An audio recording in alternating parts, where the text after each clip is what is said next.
G'day guys, how you going? Hope you're all having a fantastic evening. Tonight I'm going to be doing a review of a horror film from the UK, English language, released in the year 2010, directed by Johan Roberts, and this film is called F. And the story to F is as follows. Trapped, terrified and hunted, a group of teachers and students are locked inside a school after hours and as a gang of hooded killers intent on murder set out on a blood-soaked rampage. Chased through the dark corridors and classrooms, the ensnared group must outwit their brutal attackers in a fight to escape that will push them to the very limits of survival. So at the start of this movie, we have a teacher who is attacked in the classroom. Now, this student that attacked him has not been punished. In fact, more of the blame has been put on the teacher. So this teacher is very traumatized by these events, and he is very angry that the student is not going to be punished, so he resorts to alcohol.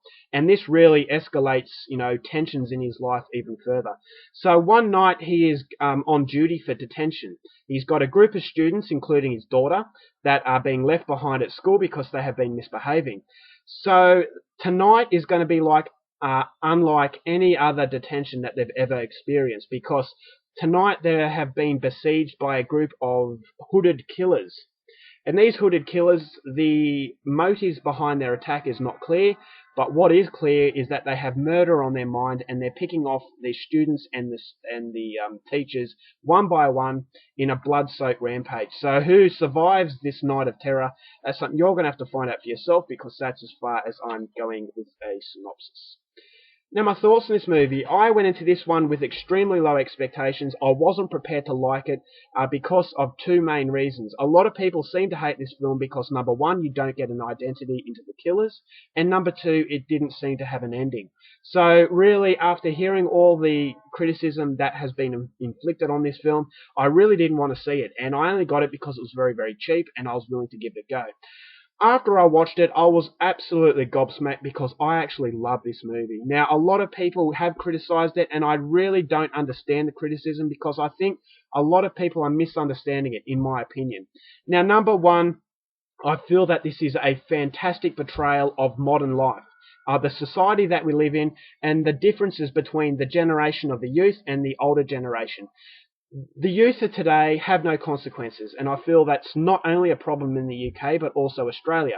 A lot of teenagers are getting a lot more ballsy because of the fact they have no repercussions for their actions, that they can do whatever they want, and in the older days they would be punished severely for it. But these days everybody is very afraid to really punish the younger generation in a more brutal kind of way, I guess you could say. They say it's brutal these days, but in the old days, if I misbehaved and my parents didn't like it, they'd give me a smack. And, nothing to leave a bruise, but just, a little bit of pain to show you that you're out of order. But now, these days, it's illegal to hit any children. And I know that sounds barbaric, but I actually felt that a flogging here and then never does anybody any harm. And, I've come out as a very respectful person because you know that if you're going to get a flogging for what you've done wrong, you're not going to do it again because it's nothing pleasant. But these days, kids are running amok because of the fact there are no repercussions for their actions. And at the start of the movie, I thought it depicted that very real problem very, very well. When the student headbutts the teacher, he is not expelled. Any other school in the past would expel that student for such barbaric acts. But because they are not expelled, it really does show that the older generation are just so afraid of getting sued. They're so afraid of making the younger generation angry. And because there are no repercussions, the younger generation, as I said, are getting a lot more balls, and they're thinking that they can get away with anything. And the start of the movie, it really sets the tone for what kind of film it's going to be about. It's going to be about the younger generation versus the older generation. Now, it is a slasher film. At the start of the movie, we get a really good insight into a very interesting character. The main character is sort of the anti-hero. He is a very unlikable person, but he's unlikable for reasons that are very realistic, and I actually felt very, very sorry for him. So when the carnage happened and his daughter was in danger, I felt really sorry for this guy. I felt that he was trying to make amends, but the actions of the lack of authority at the start of the movie have caused him to be very scared, and therefore he has become a very damaged person. So, the character development was very good, and so you get a very solid base I mean, it's not a very long film, but I actually felt that the character development was very in-depth very, very quickly. So when the carnage starts to happen, it is a slasher film, and it is a film that doesn't rely on gore. So if you're after the gore, you're not going to get anything out of this movie. Although there are some truly hideous, gory aftermath scenes, all the murders are off screen, which I actually really like because the movie relies on suspense. And I actually thought the suspense was fantastically done in this film. Now, as I said, just as there is about to be a killing, it goes off screen. I know a lot of people hate that, but I loved it for the simple fact that you had no idea what was going on. You had just as much idea as the people that were trapped inside this school. So you were oblivious to how these people were being dispatched. All you could see is what the students and the teachers could see.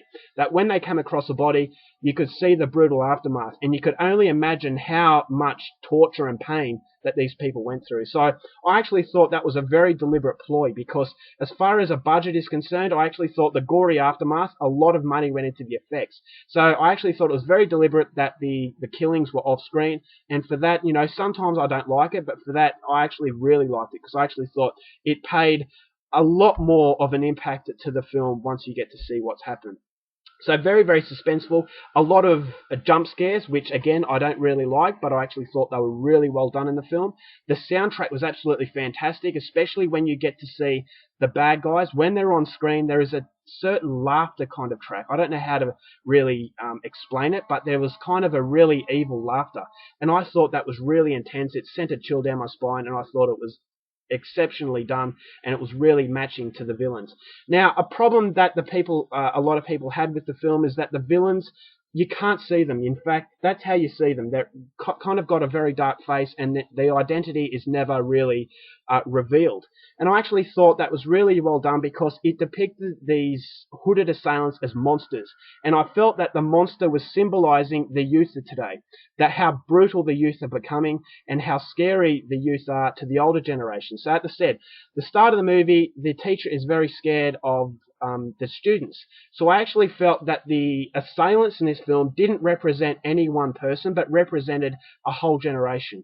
And it represented the fear that the younger generation betray towards the older. So I actually thought they were monsters. They weren't real human beings. They were just monsters, and the monsters were the younger generation. So I really liked that aspect to it as well. And, you know, in real life, sometimes you don't get an explanation. It seems that a lot of audiences need to be told what is happening, when in fact I feel that it is more realistic and a lot more scary when you don't know anything about your assailant. You don't know why they're doing what they do. Maybe they're doing it because the teacher belittled them. Maybe they're doing it because they were given an F. Maybe they're doing it because they're just mindless psychopaths. Or maybe they're doing it because it is a symbolization of fear. So for that, you know, it creates a lot of uncertainty, and with uncertainty, it creates fear. Because if you know what you're going up against, you have some understanding, and some understanding kind of lessens the fear. As I said, the movie runs at a very brisk pace. I loved it. The cinematography, absolutely fantastic. It kind of felt like a giallo sort of film, in that it had a lot of dominant colors, and it had a soundtrack of a Dario Argento film. As I said, when the bad guys come onto the screen, you have this laughter that is very, very chilling. And immediately, I was reminded of a giallo. Now, the ending is another aspect of the film that gets a lot of a flogging, and I absolutely loved it. I thought it was an extremely powerful ending. A lot of people said it doesn't have a resolution, that you know, it kind of just finishes without really tying any loose ends. I beg to differ. I thought the ending was absolutely heartbreaking. I thought the decision that the main character has to make was something that I hope I never have to make in my lifetime. Now, I'm not going to give it away, but I will say that if you know what the sort of the dilemma, sorry, I'm stuttering a bit, the dilemma that the main character had and the choice he had to make, you kind of put yourself in those shoes and you think to yourself, what choice would I make in a similar circumstance? And I actually felt the choice that he had to make was pretty much a lose-lose, you know, outcome.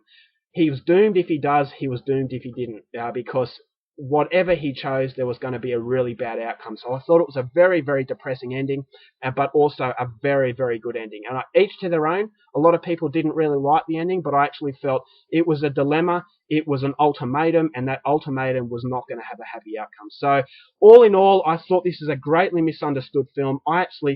I absolutely love the movie. Sorry it's late and I'm starting to stutter a little bit. But I thought this is a fantastic movie. Very, very underrated. If you're a fan of suspense over gore, this is definitely a movie for you. As I said, it has a lot of underlying sort of social commentaries. It has, so much depth to it, which I wasn't expecting. It's a very simplistic approach, but I actually thought it was an approach that was very well done. Obviously, this is not going to appeal to everybody, but if you're kind of umming and ahhing about whether or not to see it, definitely see it. It is a movie that you have to make your own opinion of. Don't judge it based on other opinions. So that is my review for the British horror film F. I know it took a little bit longer than usual, but I thought it was a film that's greatly underestimated, a film that gets a lot of criticism, but I feel that, sometimes maybe people go in there with the wrong expectations. So that's my review. Hope you enjoyed it, and because I'm mumbling up my words a little bit, I think that might be time for bed. So until next time, keep watching movies, and I'll see you later.